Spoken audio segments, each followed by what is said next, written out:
안녕하세요. 수학의 모든 것의 강창원 쌤입니다. 이번 영상은 경제수학 미분 단원 중에 두 번째 미분과 그래프의 개형에 대해서 공부해 보도록 하겠습니다. 미분은 그 어떤 원래 주어진 함수의 증가율을 나타내는 거고요. 그 증가율이 플러스냐 마이너스냐에 따라서 원래 함수가 증가하거나 감소한다는 원래 함수의 그래프를 판단하는 데도 도움이 많이 됩니다.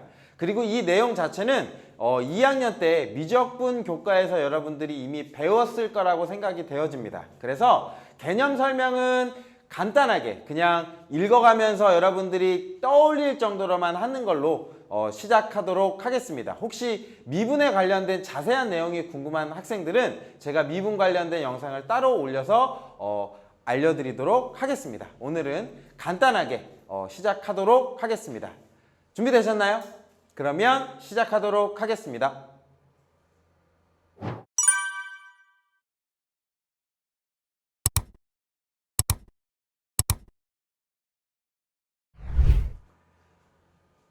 네, 오늘의 생각열기입니다. 다음은 국립해양조사원에서 측정한 2018년 어느 날 인천 조위 관측소에서 측정한 실시간 해수면의 높이를 나타낸 그래프입니다. 라고 했습니다. 그림이 잘 안 보일 것 같아서 그냥 대충 그렸는데요. 결국은 이 함수의 제일 높을 때와 낮을 때 이런 것을 찾을 수 있는가를 묻는 문제예요. 보시면 첫 번째, 해수면의 높이가 증가하는 시간대를 말하세요 라고 하면 증가하는 시간대, 요 X축이 시간이 되는 거예요. 그래서 증가하는 시간대는 어떨 때냐면 요 시간이네. 요 시간이 증가를 한다라고 하는 거 눈에 보이시죠? 그리고 여기까지 제일 아래까지 내려왔을 때 이 경우에 이 함수가 뭐 하는 거냐면 감소합니다 라고 생각하시면 되고요. 해수면의 높이가. 그리고 요 시간을 기점으로 10시 21분인가 봐요. 요 시점을 기점으로 다시 증가를 하기 시작합니다 라고 해서 요 부분에서는 증가합니다 라고 이야기할 수 있겠네요. 그리고 뒷부분도 여러분들이 교재를 통해서 어디가 증가하고 어디가 감소인지는 충분히 말할 수 있을 것 같습니다. 그래서 1번은 요 정도만 하고요. 두 번째, 증가하는 경우 1번, 2번 같이 한 번에 했네요. 증가하는 경우는 이 시간대, 이 시간대, 이 시간대. 감소하는 시간은 이 시간대, 이 시간대. 충분히 이야기할 수 있겠죠. 그죠? 이해했고요. 그 다음에 세 번째 보겠습니다. 해수면의 높이가 바로 전과 후보다 더 높을 때의 시각을 말하세요 라고 하는 건 얘는 수학적으로 뭘 얘기하는 거냐면 극대값을 얘기하는 거예요. 그러니까 주변보다 가장 높아지는 지점, 요 지점을 얘기하는 거예요. 오르막에서 제일 최봉우리를 얘기하는 거죠. 바로 전과 후 사이를 기준으로 가장 높아지는 시간대는 4시 6분입니다 라고 이야기하시면 되고요. 또 여기 하나 더 있네요. 16시 31분에 전후로 가장 높아집니다 라고 이야기를 할 겁니다. 이거에 대한 수학적 개념을 뒤에서 다시 한번 설명해 드리도록 할게요. 4번입니다. 해수면의 높이가 바로 전과 후보다 더 낮을 때는 요 시점이구나 라고 생각하실 수가 있겠죠. 그리고 요 시점이구나 라고 생각할 수 있을 겁니다. 결국은 어떤 함수가 주어질 거예요. 어떤 함수가 주어졌을 때 미분을 이용해서 증가하는 구간과 감소하는 구간을 찾을 수 있는가, 또 주변에서 가장 높아지는 값, 수학적 용어로 극대값이라고 부르고요. 가장 낮아지는 값, 극소값을 구할 수 있는가, 이것을 미분을 이용해서 구해보자 라고 하는 게 오늘의 목표입니다.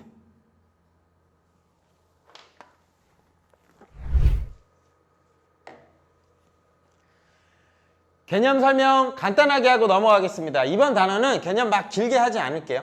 함수의 그래프에서 증가와 감소에 대한 개념을 설명하려고 합니다. 어떤 함수가 증가한다, 어떤 거죠?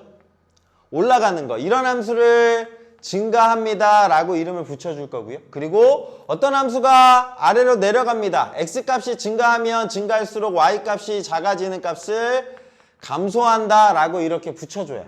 그래프가 주어졌을 때 여러분 충분히 증가, 감소 판단하실 수 있을 거고요. 그걸 수학적인 기호로 이렇게 얘기한대요. X1보다 X2가 더 크면 Fx1보다 Fx2가 더 크다.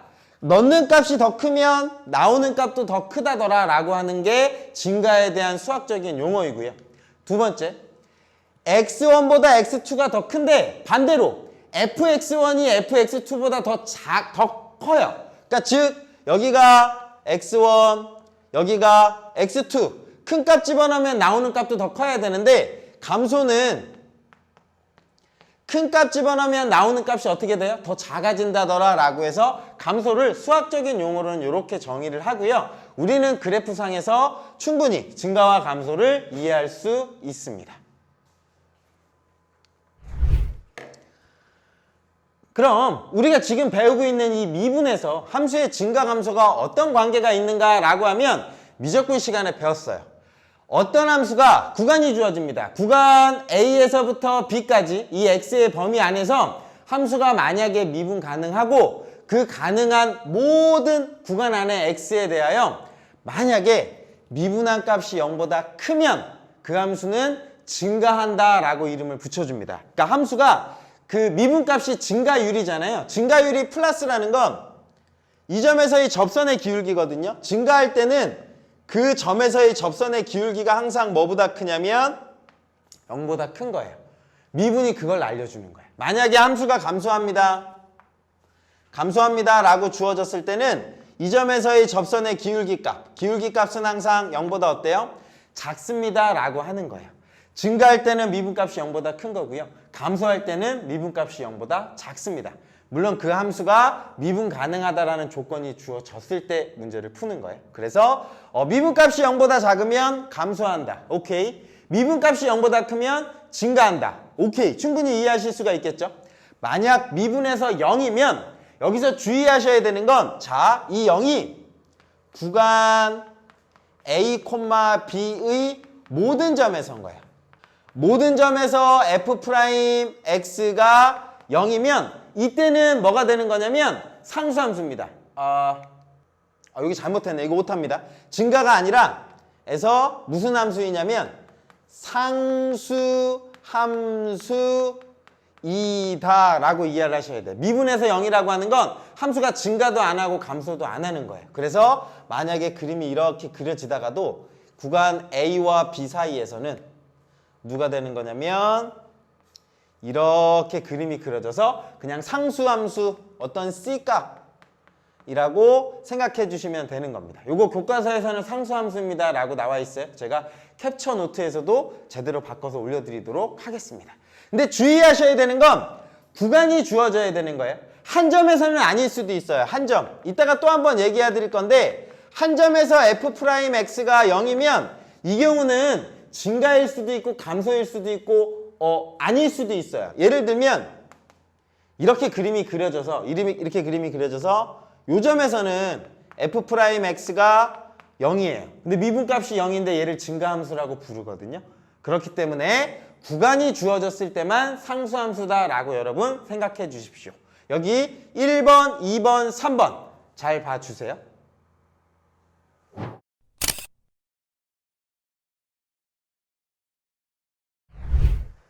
자, 예제 9번을 통해서 요거를 풀 줄 아시면 사실 앞에 개념 다 아는 거라고 볼 수 있어요. 일단 주어진 함수가 주어져 있으면 미분하겠습니다.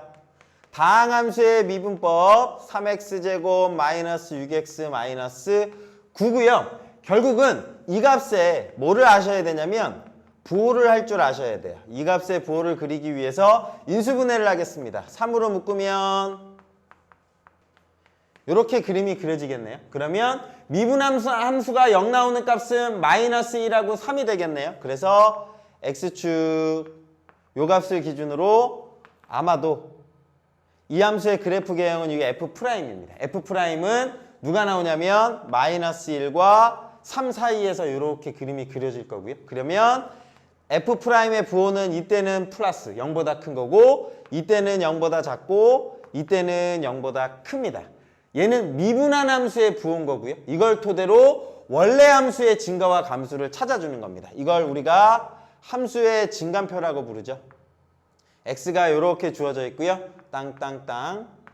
그 다음에 f'x입니다. f'x의 부호는 마이너스 1일 때 0, 3일 때 0, 그리고 이때의 부호는 플러스, 그리고 마이너스, 그리고 플러스라고 쓸 수가 있습니다. 그러면 원래 함수 fx는 앞에서 나온 성질 미분한 값이 0보다 큽니다. 그럼 그 함수는 뭐예요? 올라가죠. 이 경우를 뭐라고 부르냐면 증가라고 이름을 붙여줄 거고요. 요 마이너스니까 이 경우는 아래로 내려가겠네요. 이 경우는 감소라고 이렇게 나타내시면 됩니다. 그리고 이 경우는 다시 증가라고 이렇게 써주실 수가 있어요. 그래서 써줄 때는 증가와 감소를 제가 오늘 뭐 무슨 일이 있나요? 증가와 감소를 구하여라 하겠죠. 그죠? 죄송합니다. 네, 이렇게 가서 fx가 주어졌을 때 증가와 감소를 구하여라 라고 하면 마이너스 1보다 작을 때는 증가인 거예요. 그리고 마이너스 1과 3 사이일 때는 감소인 거예요. 되시죠? 그래서 써줄 때는 옆에다 이렇게 한번 써주긴 써줄게요. 여러분의 이해를 돕기 위해서. 답은 x가 마이너스 1보다 작을 때 그 함수는 증가인 거고요. 마이너스 1과 x가 3 사이일 때는 그 함수가 감소이고요. 그리고 3보다는 x가 클 때는 뭐가 되는 거냐면 증가입니다 라고 생각하셔야 돼요. 그리고 주의하셔야 되는 건 x가 마이너스 1일 때요. x가 마이너스 1일 때는 어떤 경우냐면 함수가 이렇게 올라갔다가 내려가는 경우예요. 이 경우는 증가도 아니고 감소도 아니다 라고 이렇게 생각을 해주셔야 됩니다. 마찬가지로 요 3일 때요. 3일 때도 얘는 증가도 아니고 감소도 아니에요. 왜냐면 감소했다가 증가하니까 아래에서 위로 이렇게 올라가는 함수가 그려지거든요. x가 3일 때요. 그래서 여러분 답을 쓸 때는 부등호에서 등호를 빼주셔야 돼요. 마이너스 1보다 작아야 됩니다 라고 써주시면 잘 이해를 한 겁니다.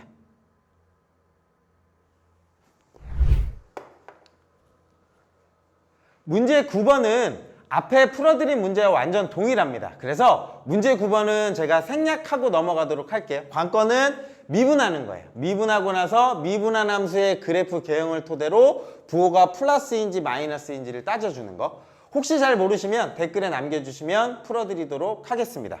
9번은 패스. 네, 이번 문제는요.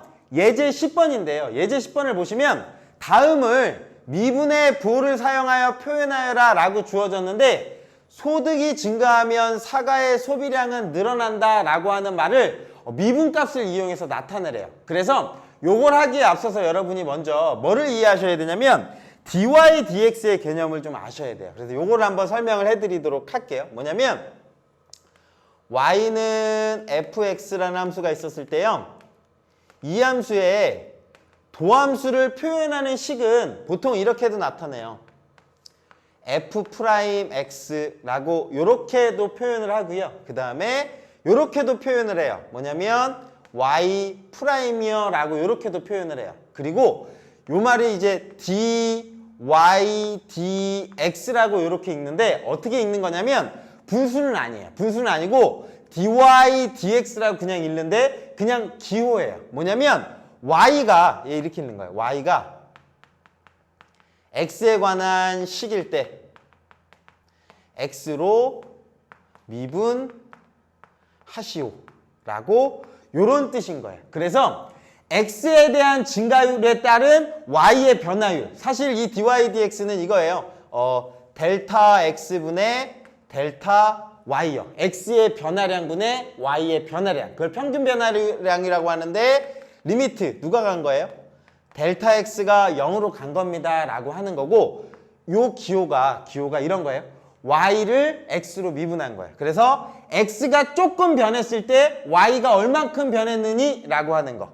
그래서 만약에 그림이 이렇게 그려지잖아요. 그림이 이렇게 그려지면 얘가 이제 x축, 얘가 y축인 거예요. 얘가 x축, y축인데 어떤 요점을 기준으로요. x가 조금 더 변할 거예요. x가 조금 변했을 때 y는 요만큼 변했네요. 그죠? 델타 y가 요만큼 변했습니다 라고 하면 요 기울기가 누구인 거냐면 dy, dx인 거예요. 이 델타 x가 거의 0으로 갈 때. 근데 얘가 지금 어디로 가고 있어? 증가하고 있으니까 이 경우는 어떤 경우야? 0보다 큽니다 라고 판단하실 수 있겠죠. 어떤 함수인지 이해될까요? 이 y가 x에 따라서 결정되는 거예요. y가 x에 따라 결정되는데 함수가 증가를 하면 어떤 뜻이냐면 x가 조금 변했을 때 양의 값으로 조금 변했을 때 y 값도 증가하는 거예요. 그래서 dy, dx는 0보다 크다라고 이렇게 해석할 수 있어요. 반대로 이렇게 써도 될까요? 여기가 T축인 거예요. 여기가 T축이고 여기가 S축이라고 합시다. 그럼 이건 어떤 함수를 만약 이렇게 그릴게요. 함수를 이렇게 그렸어요. 그럼 어떤 뜻이죠? S는 T에 관해서 결정이 되는 거예요. T가 누구냐에 따라서 S 값이 나오는 T와 S에 관한 식인데 이런 거예요. 요 값에서 요 값을 기준으로 요만큼 변하는 거지. 델타 T만큼 변했을 때 델타 S가 얼만큼 변해요? 라고 하면 얘는 T가 증가하면 S는 마이너스 부호를 가져요. 요거를 기호를 어떻게 쓰냐면 ds dt라고 부르는 거예요. S가 T에 관한 식인데 T로 미분하세요. 근데 얘는 T 값이 조금 증가하면 나오는 S 값은 어떻게 돼요? 감소하죠. 그러면 이 값은 0보다 작다는 거예요. 미분값이 0보다 작은 겁니다. 라고 하는 개념. 요게 먼저 와 닿으셔야 돼요. dy dx는 뭐다? y가 x에 관한 식인데 x로 미분하세요 라고 하는 거야. x가 조금 변했을 때 y는 어떻게 변하는지 그게 미분이거든요. 그것을 여기서는 용어로 썼어요. 요게 이제 요 1번을 기호를 이제 한번 써볼게요. 1번 보시면 소득이 증가하면 사과의 소비량은 늘어난다 라고 하는 거니까 이 값이 정의역인 거예요. 그리고 이 소비량이 나온 함수 값인 거거든요. 어떤 거냐면 요 1번을 그림으로 그리면 이런 거예요. 이렇게 가 있고 이렇게 그려가 있고 X축이 누가 되는 거냐면 소득인 거예요. 그리고 Y축이 누군 거냐면 사과 소비량. 그런데 소득이 증가하면 사과의 소비량은 어때요? 늘어납니다 라고 이렇게 그림이 그려졌다라는 거예요. 그러면 이때의 변화율은 소득이 살짝 증가했을 때 사과의 소비량이 늘어난다 라고 하는 건 이거예요. 소득이 델타 소비만큼, 얘가 요만큼 변했을 때 델타 소득이죠. 이때 델타 누가 되는 거냐면 사과 소비량이 되는 거예요. 근데 얘는 증가하니까 이 접선의 기울기가 뭐인 거죠? 양수인 거죠. 그래서 1번을 표현하면 이건 거예요. 저 사과 소비량을 누구로 미분하는 거예요? D 소득. D자가 디프런셜의 약자로 미분하라는 거예요. 사과 소비량은 아마 이건 일단 이 밑에 식을 이렇게 쓸 수 있는 거야. 사과 소비량은 누구에 관한 함수? 소득에 관한 식으로 표현이 됩니다 라고 하는 함수가 될 거고 그 값을 미분하는 거예요. 사과 소비량을 소득에 관해서 미분하면 올라가. 증가합니다 라고 해서 0보다 크다 라고 이렇게 표현하는 거예요. 두 번째입니다. 도서 가격이 상승하면 인 거니까 여기 이렇게 여기 가서 여기가 도서 가격이에요.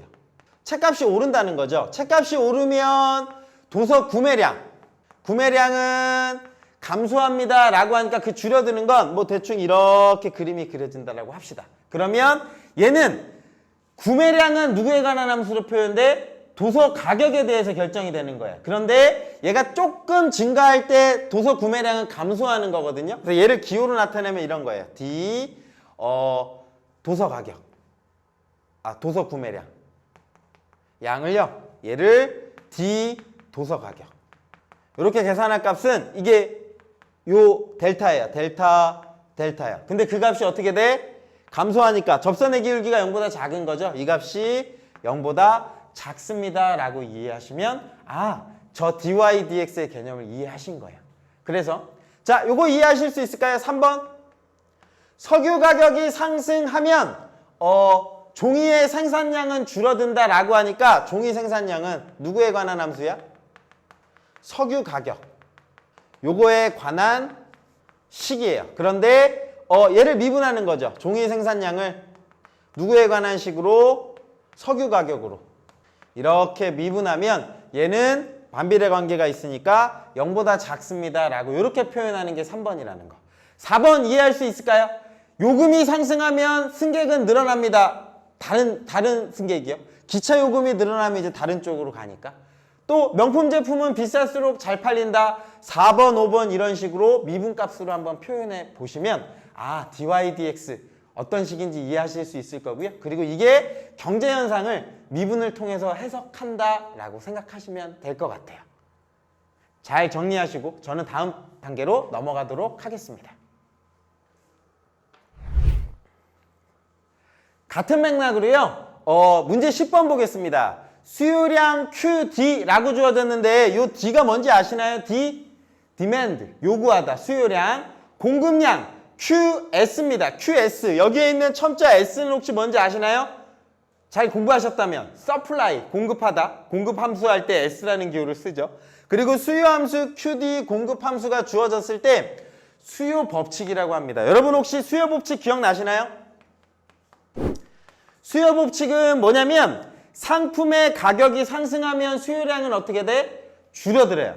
상품의 가격이 하락하면 수요량은 늘어납니다 라고 하는 반비례 곡선이 있었습니다. 우하향 곡선이죠. 그거를 수요 곡선이라고 하는데 기억 잘 하시나 모르겠네요. 수요 곡선은 어떻게 그려지죠?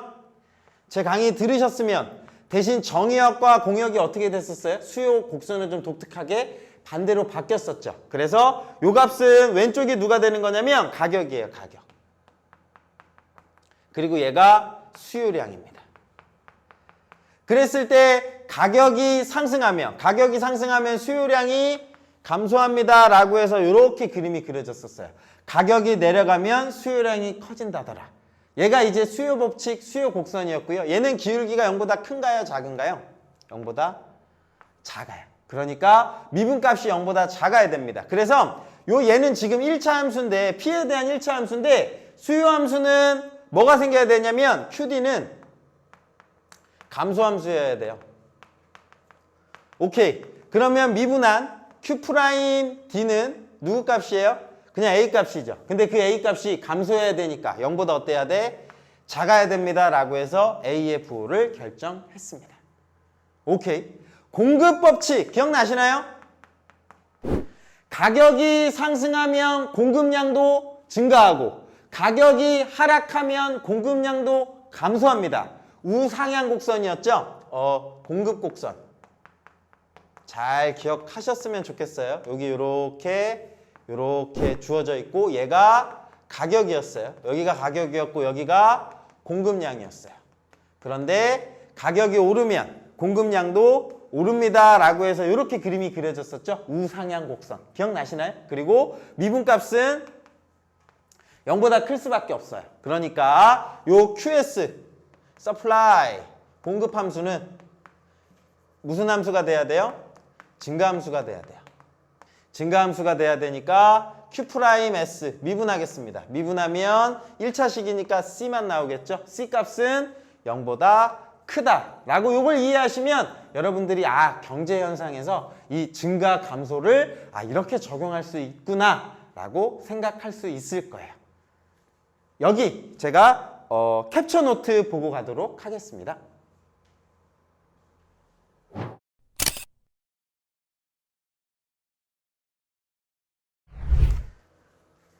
두 번째 개념입니다. 이번 시간은요.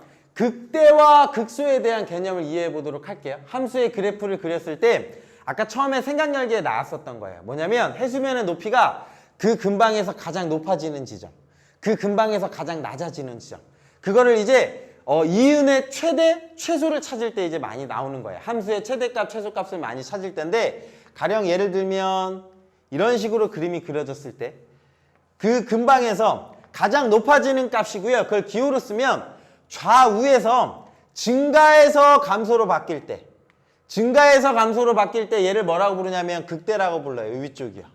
요 값을 극대라고 부르고요. 그 다음에 감소해서 증가로 바뀔 때 요 뒤로 넘어갈게요. 감소 상태에서 증가로 바뀔 때는 요 아래쪽에서 이렇게 내려가다 올라가는 거거든요. 요 점을 뭐라고 부르냐면 극소다라고 이름을 붙여준다라고 생각하시면 됩니다.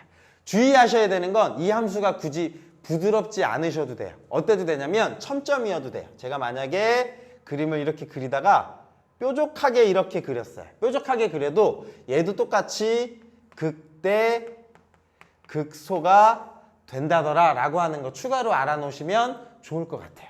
그래서 어떤 함수가 미분이 가능하면 극대값에선 미분값이 0이에요. 근데 극대값인데 미분값이 없잖아요. 그럴 수도 있어요. 그래서 극대의 정의는 증가해서 감소로 바뀌는 위로 볼록 또는 뾰족한 점이다 라고 생각해 주시면 되고요.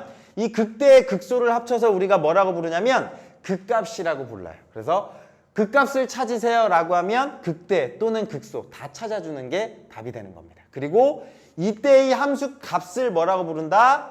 극대 값이다. 이때의 함수 값을 뭐라고 부른다? 극소 값이다 라고 이해하시면 될 것 같습니다. 간단하게 그냥 읽고 넘어가도록 할게요. 자, 이게 과연 미분과 어떤 관계가 있나 봤더니 어떤 함수가 일단 주어져야 돼요. 미분 가능. 어떤 함수가 그 함수에서 미분 가능하면 이런 성질이 있어요. 뭐냐면 양에서 음으로 바뀌는 거예요. 얘가 증가해서 감소로 바뀌잖아요. F'이 플러스에서 마이너스로 이렇게 바뀌고, 그리고 이 점에서 미분값이 0이 되면 얘를 극대값이라고 이렇게 불러줘요. 그리고 마이너스에서 플러스로 바뀌면 극소값입니다 라고 이름을 붙여줍니다. 그래서 제가 이거 하나만 정리해 드릴게요.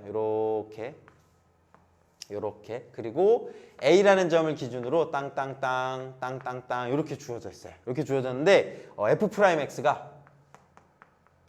미분함부예요. 미분한 함수가 플러스 마이너스 그리고 미분한 값이 0이에요. 이렇게 그림이 그려지면 그림은 이렇게 그림이 그려져서 극대다 라고 이해하시면 돼요. 오케이. 그 다음에 F'X가 마이너스에서 플러스로 이렇게 바뀌잖아요. 아래에서 위로 가고 요 점을 우리가 뭐라고 불러요? 극소라고 이렇게 이름을 붙여준다라고 하는 거예요.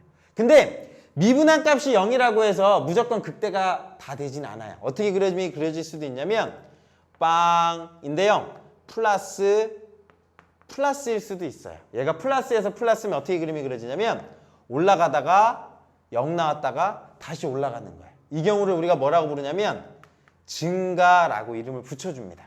그리고 마이너스였다가 0 나왔다가 마이너스가 되는 경우도 있어요. 이 경우는 함수가 내려오다가 마음을 바꾸려다가 또 바꾼 거예요. 이렇게 그림이 내려가는 거예요. 얘는 감소함수가 될 수도 있어요.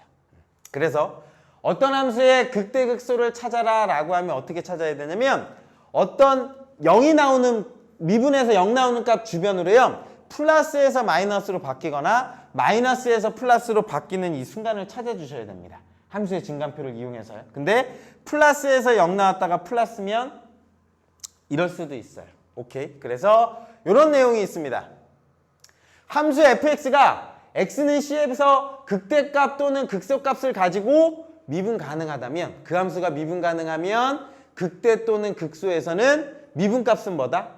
0이다 라고 알려져 있어요. 여기 있는 점들은 다 미분값들이 0인 거예요. 미분 불가는 아예 얘기하지 않고요. 근데 주의하셔야 되는 건 지금도 보여드렸지만 역은 성립하지 않아요. 미분에서 0이라고 해서 그 점이 무조건 그 값은 아닐 수도 있다더라. 결국은 뭐야? 증간표를 따져줘야 된다. 이해하시면 될 것 같아요. 이 개념은 미적분이라 제가 높아심에 자꾸 얘기합니다. 간단하게 하고 넘어갈게요. 혹시 모르면 질문해 주세요.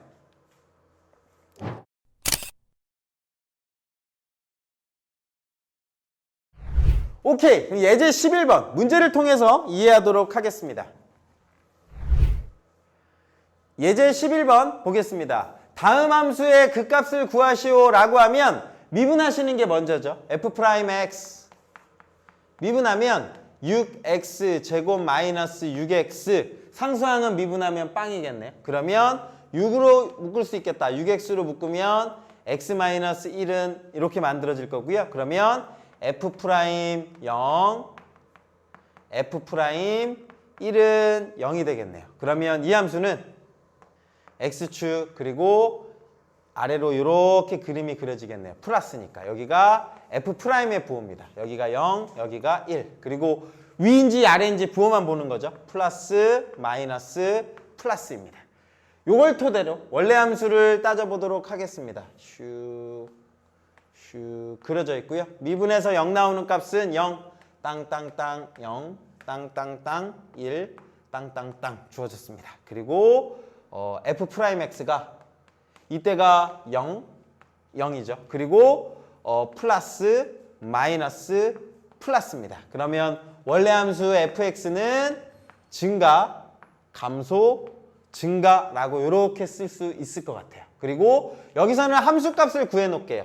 요거는 f0 값입니다. 0을 집어넣는 거야. 빵빵 집어넣으면 1 나올 거고요.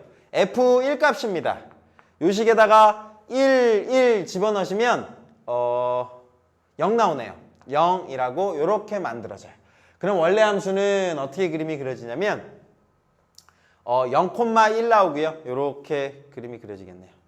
X축 그리고 Y축 주어져 있고요. 그 다음에 0을 집어넣었을 때 1 나옵니다. 0,1. 그 다음에 1을 집어넣었을 때 0 나와요. 1을 집어넣었을 때 0 나오고 함수가 증가했다가 감소했다가 올라가는 이런 함수가 만들어질 거예요. 얘가 fx입니다 라고 하는 거고 요 경우를 뭐라고 불러요? 극대. 그리고 요 점을 뭐라고 불러요? 극소라고 부릅니다. 그래서 x는 써줄 때는 x는 1일 때 극대값 얼마를 가자면 1 가지고요. 0일 때죠. 그 다음에 x가 1일 때 무슨 값? 극소값 갖고 0을 갖습니다 라고 써주시면 얘가 극대 극소에 대한 개념입니다.